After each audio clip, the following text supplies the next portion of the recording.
ಇತ್ತ ಶ್ರೀರಾಮನ ಬರವನ್ನೇ ಇದಿರು ನೋಡಿ ಕಾದು ನಿಂತೇ ಇದ್ದ ಭರತಾದಿಗಳಿಗೆ ಇಷ್ಟು ಹೊತ್ತಾದರೂ ಯಾಕೆ ಶ್ರೀರಾಮನು ಬರಲಿಲ್ಲ, ಏನಾಗಿರಬಹುದು ಎಂದು ಕಳವಳ ಉಂಟಾಯಿತು. ಭರತನಿಗೆ ನಿನ್ನೆಯೇ ಭರದ್ವಾಜಾಶ್ರಮಕ್ಕೆ ಹೋಗಿಯೇ ಅಣ್ಣನನ್ನು ನೋಡಬೇಕಿತ್ತು. ಹಾಗೆ ಹೋಗದೆ ಉಳಿದಿದೆ ತಪ್ಪಾಗಿ ಪರಿಣಮಿಸಿ ಅದರಿಂದಲೇ ನನ್ನಣ್ಣನು ಅನ್ಯಥಾ ಭಾವಿಸಿ ಉದಾಸೀನ ಚಿತ್ತನಾಗಿರಬಹುದೇ? ಹಾಗಿದ್ದರೆ ನಾನು ಇಲ್ಲೇ ನಿಂತಿರುವಂತೆ ಯಾಕೆ ಹನುಮಂತನಲ್ಲಿ ಹೇಳಿ ಕಳುಹಿಸಬೇಕಿತ್ತು? ಆ ದಯಾಮಯನು ಖಂಡಿತವಾಗಿಯೂ ನನ್ನ ಮೇಲೆ ಬೇರೆ ಅನಿಸತಕ್ಕವನಲ್ಲ. ಆದರೆ ಇನ್ನೂ ಯಾಕೆ ಬರಲಿಲ್ಲ? ಎಲ್ಲಾದರೂ ಮತ್ತೊಮ್ಮೆ ರಕ್ಕಸರ ಕಾಟವು ಪುಣ್ಯಾಶ್ರಮದಲ್ಲಿ ತಲೆದೂರಿಬಹುದೇ? ಛೇ, ಶ್ರೀರಾಮನು ಹೋದಗಡಲಲ್ಲಿ ಅವನೇ ವಿಜಯಿಯಾಗಿ ಬರತಕ್ಕವನು. ಮೇಲಾಗಿ ದಕ್ಷಿಣ ಸಮುದ್ರದ ಲಂಕೆಯಲ್ಲಿಯೇ ದುಷ್ಟ ದಾನವರ ನಿರ್ನಾಮವಾಗಿದೆಯಂತೆ. ಅಲ್ಲದೆ ದಂಡಕಾರಣ್ಯ ಮುಂತಾದ ಪ್ರದೇಶಗಳು ನಿರ್ಬಾಧಿತವಾಗಿಯೇ ಇವೆಯಂತೆ. ರಕ್ಕಸರು ಮತ್ತೆಲ್ಲಿ ಪುಣ್ಯಾಶ್ರಮಕ್ಕೆ ಬರಬೇಕು? ಹಾಗೆಂದಿಗೂ ಆಗಿರಲಾರದು. ಯಾಕೆ, ಏನು ಎಂದು ಯಾರಲ್ಲಿ ಕೇಳಲಿ?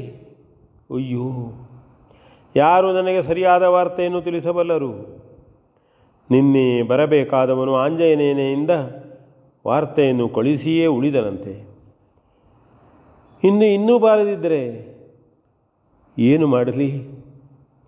ಎಲ್ಲಿ ಶ್ರೀರಾಮನನ್ನು ನೋಡಲಿ ಎಂದು ಮುಂತಾಗಿ ವ್ಯಸನವೂ ಉದ್ವೇಗವು ಒಂದರೊಡನೊಂದು ಬೆರೆತು ನಿಂತಲ್ಲಿ ನಿಲ್ಲಲಾರದೆ ಮುಂದೆ ಮಾಡಬೇಕಾದ ಕರ್ತವ್ಯವೂ ತೋರದೆ ಏನೇನೋ ಆಗತೊಡಗಿತು. ಹನುಮಂತನು ಏನು ಎಂಬಂತಾಯಿತು. ಅಷ್ಟರಲ್ಲಿ ಬಹುದೂರದಲ್ಲಿ ಮುಗಿಲು ಮುಟ್ಟುವ ಬೆಟ್ಟಗಳ ಸಂದಿನಿಂದ ಪೂರ್ವಾದ್ರಿ ಶಿಖರದಿಂದೆದ್ದು ತೂರಿ ಬರುವ ರವಿರಶ್ಮಿಯಂತೆ ಸುಪ್ರಕಾಶವು ಬರುತ್ತಿದ್ದಂತೆಯೇ ಬಹುಮಂದಿಯ ಬಹುಹೊತ್ತಿನ ನಿರೀಕ್ಷಣೆಯೇ ರೂಪು ಒಡೆದಂತೆ ಯಾವುದೋ ಒಂದು ಗಗನಾಂಗಣದಲ್ಲಿ ಚಲಿಸುತ್ತಿದ್ದಂತೆ ಭರತನ ಕಣ್ಣಿಗೆ ಮೊದಲಾಗಿ ಕಾಣಿಸಿತು. ಆ ಎಂದು ಅವನು ಉದ್ಗರಿಸುವಷ್ಟರಲ್ಲಿಯೇ ಆಂಜನೇಯನು ಅದೇ ಪುಷ್ಪವು, ಅದೇ ಪುಷ್ಪಕವು ಎಂದು ಮಾತು ಪೂರೈಸಿದನು. ಮಂದಿ ಎಲ್ಲವೂ ಒಂದೇ ಸವನೆ ದೃಷ್ಟಿಯನ್ನಲ್ಲೇ ಕೀಲಿಸತೊಡಗಿದರು. ಭರತನಂತೂ ಕೈ ಎರಡನ್ನೂ ಜೋಡಿಸಿ ನೆತ್ತಿಯ ಮೇಲೆ ಹೊತ್ತು ಶ್ರೀರಾಮನನ್ನು ಧ್ಯಾನ ಮಾಡತೊಡಗಿದನು. ವಿಮಾನವು ನೇರಾಗಿ ತನ್ನ ಕಡೆಗೆ ಬರುತ್ತಿರುವುದನ್ನು ನೋಡಿ ಅದರಲ್ಲಿ ತಮ್ಮ ಶ್ರೀರಾಮನೇ ಇರುವನೆಂದು ಖಚಿತಗೊಂಡು ಅನೇಕ ಮಂದಿ ಅಲ್ಲೇ ನೆಲದಲ್ಲಿ ಉದ್ದಂಡವಾಗಿ ನಮಸ್ಕರಿಸಿದರು. ಮತ್ತೆ ಕೆಲವರು ಕೈ ಜೋಡಿಸಿ ವಂದಿಸಿಕೊಂಡೇ ನಿಂತರು. ಇನ್ನು ಕೆಲವರು ಮಂಡಿಯನ್ನೂರಿ ಕೈ ಮುಗಿದು ಜಯ ಜಯ ಜಯ ಜಯವೆಂದು ಪ್ರಾರ್ಥಿಸಲು ತೊಡಗಿದರು. ಹಾಗೆ ಎಲ್ಲರೂ ಅವರವರ ಮನಸ್ಸಿಗೆ ಕಂಡಂತೆ ದೂರದಿಂದಲೇ ಶ್ರೀರಾಮನಿಗೆ ಗೌರವವನ್ನು ಅರ್ಪಿಸುತ್ತಿರಲು ವಿಮಾನವು ಬಂದು ಇಳಿದಿಳಿದು ಭರತನಿಗೆದುರಾಗಿಯೇ ಇಳಿದು ಆ ಬಳಿಯಲ್ಲಿಯೇ ಭೂಮಿಯನ್ನು ಮುಟ್ಟದೆ ತುಸು ಎತ್ತರದಲ್ಲಿ ನಿಂತಿತ್ತು. ಶ್ರೀರಾಮನಿಗೆ ಜಯವಾಗಲಿ ಎಂಬ ಘೋಷವು ಒಂದೇ ಸವನೆ ದಿಗ್ದಿಗಂತಗಳಲ್ಲಿ ಪ್ರತಿಧ್ವನಿಸತೊಡಗಿದಂತೆಯೇ ಶ್ರೀರಾಮನು ವಿಮಾನದ ಬಾಗಿಲಿನಲ್ಲಿ ಎದುರಾಗಿ ನಿಂತು ಭರತನನ್ನು ನೋಡಿ ಕೈ ನೀಡಿದನು. 14 ವರ್ಷಗಳ ಮೇಲಾದರೂ ತನ್ನ ಆಸೆಯನ್ನು ಪೂರೈಸಿಕೊಟ್ಟು ತನ್ನ ಜೀವನವನ್ನು ಸಾರ್ಥಕಗೊಳಿಸುವ ಸಲುವಾಗಿಯೇ ಇತ್ತ ಬಂದು ತನ್ನನ್ನೆತ್ತಿಕೊಳ್ಳಲೆಂದೇ ಕೈ ನೀಡಿದ ತನ್ನ ಅಣ್ಣನನ್ನು ನೋಡಿದ ಭರತನು ತಾಯಿ ಬಂದು ಕರೆದಾಗ ಬಂಧನವನ್ನೇ ಹರಿದಿಕ್ಕಿ ನೆಗೆದೋಡಿ ಬಳಿ ಸಾರುವ ಕರುವಿನಂತೆ ಒಮ್ಮೆಲೆ ಶ್ರೀರಾಮನತ್ತ ಓಡಿದನು. ಶ್ರೀರಾಮನು ಅವನನ್ನು ಕೈ ಹಿಡಿದೆತ್ತಿ ತಾನಿದ್ದ ಪುಷ್ಪಕದ ಒಳಗೇರಿಸಿಕೊಂಡು ಕೈ ಎರಡರಿಂದಲೂ ಬಿಗಿದಪ್ಪಿ ನೊಸಲನ್ನು ಮುಂಡಾಡಿ ನೆತ್ತಿಯನ್ನು ಆಘ್ರಾಣಿಸಿದನು. ಕ್ಷಣಕಾಲ ಶ್ರೀರಾಮ ಭರತರು ಒಬ್ಬರಿನ್ನೊಬ್ಬರ ಒಪ್ಪುಗೆಯಲ್ಲಿ ಎಲ್ಲವನ್ನೂ ಮರೆತು ಇಬ್ಬರಿಗೂ ಆಗಿದ್ದ ಒಂದೇ ರೀತಿಯ ಆನಂದವನ್ನು ಇಬ್ಬರೂ ಒಂದಾಗಿ ಅನುಭವಿಸಿದರು. ಭರತನು ತನ್ನ ಅಣ್ಣ ಅತ್ತಿಗೆಯರಿಗೆ ವಂದಿಸಿದರೆ ಲಕ್ಷ್ಮಣನು ಭರತನ ಕಾಲಿಗೆರಗಿದನು. ಭರತನು ಲಕ್ಷ್ಮಣನ ನೆತ್ತಿ ತಳುಕಿಸಿ ಆಲಂಗಿಸಿಕೊಂಡನು. ತುಸು ಹೊತ್ತು ಯಾರ ಬಾಯಿಯಿಂದಲೂ ಮಾತೇ ಹೊರಡಲಿಲ್ಲ.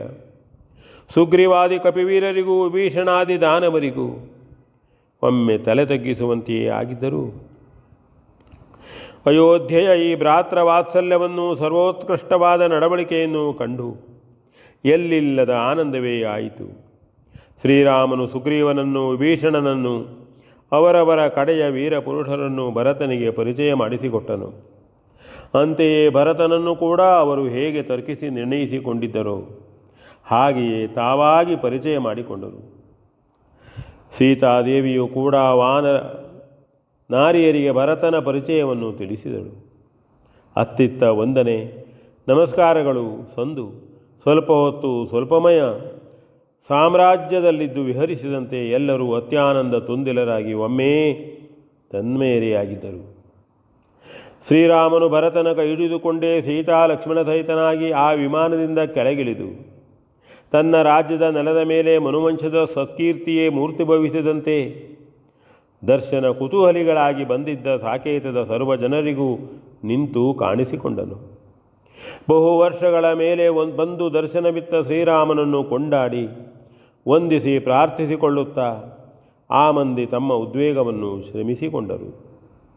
ಎಲ್ಲರಿಗೂ ಶುಭವನ್ನು ಯಶಸ್ಸನ್ನು ಕೋರಿ ಕೈಮುಗಿದು ಶ್ರೀರಾಮನು ತಮ್ಮನಾದ ಶತ್ರುಘ್ನನನ್ನು ಬರಸೆಳೆದು ಬಿಗಿದಪ್ಪಿ ಮುಂಡಾಡಿ ವಾತ್ಸಲ್ಯದ ಅಮೃತ ಸೇಸೆಯನ್ನೇ ಕರೆದು ಮೈದಡವಿ ಮುದ್ದಿಸಿದನು.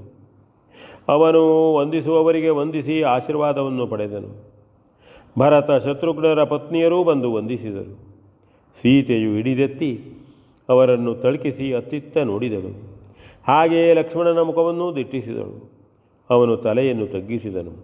ಅದನ್ನರಿತ ಶ್ರೀರಾಮನು ಅಲ್ಲಿಗೆ ನಾವೇ ಹೋಗಬೇಕು ಎಂದು ಸೂಚಿಸಿದನು. ಸ್ವಲ್ಪ ಹೊತ್ತು ಪ್ರಜಾಜನರು ತಂದಿತ್ತ ಹೂ ಹಣ್ಣು ಹಾರಗಳನ್ನು ಸ್ವೀಕರಿಸಿ ಶ್ರೀರಾಮನು ತಾನೇ ಕೈ ಹಿಡಿದು ಸುಗ್ರೀವನನ್ನು ಇಳಿಸಿಕೊಂಡನು. ಭರತನು ಪುಷ್ಪಹಾರವನ್ನಿಕ್ಕಿ ಸತ್ಕರಿಸಿದನು. ಲಕ್ಷ್ಮಣನು ವಿಭೀಷಣನನ್ನು ಅಳುಹಿಸಿಕೊಂಡು ಶತ್ರುಘ್ನನು ಅವನನ್ನು ಸತ್ಕರಿಸಿದನು. ಮತ್ತೆ ಎಲ್ಲರೂ ಒಬ್ಬೊಬ್ಬರಾಗಿ ಕೆಳಗಿಳಿದರು. ಸೀತೆಯು ವಾನರ ಸ್ತ್ರೀಯರನ್ನು ತನ್ನ ತಂಗಿಯರಿಗೂ ಅವರನ್ನು ಇತರರಿಗೂ ಪರಿಚಯ ಮಾಡಿಸಿಕೊಟ್ಟಳು.